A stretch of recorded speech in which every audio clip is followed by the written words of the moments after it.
Hi, I'm Peter, and I get asked a lot about how to do acrylic pouring. This is a great way to start.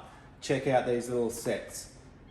They come in lots of colours, 4 different colours for a set for under $10. And we're going to I'm going to show you some different techniques that we can use on these sets. Then we get the bigger sizes with different colours as well. We're going to have a go on some small canvases. I'm going to choose the cosmic colours because it's got pink, black, silver and gold. Let's get into it.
As you can see from the video, I did 6 acrylic pours, different pours with those 4 colours. I did also use a bit of white pouring paint as well as some silicone oil, and the heat gun I used, that's just to pop the air bubbles. Now I used 20 by 20 centimetre canvases, and I did find it a little bit small when I was using the hairdryer. It was blowing around a bit too much. But all in all, great little set. Pretty inexpensive, great place to start acrylic pouring these Mont sets. They come in a variety of colours. Today I showed you the cosmic. Great results achieved. If you've got any questions, don't be afraid to comment below. Give us a thumbs up and subscribe for more future videos. Thanks for watching, guys. I will see you next time. Happy pouring.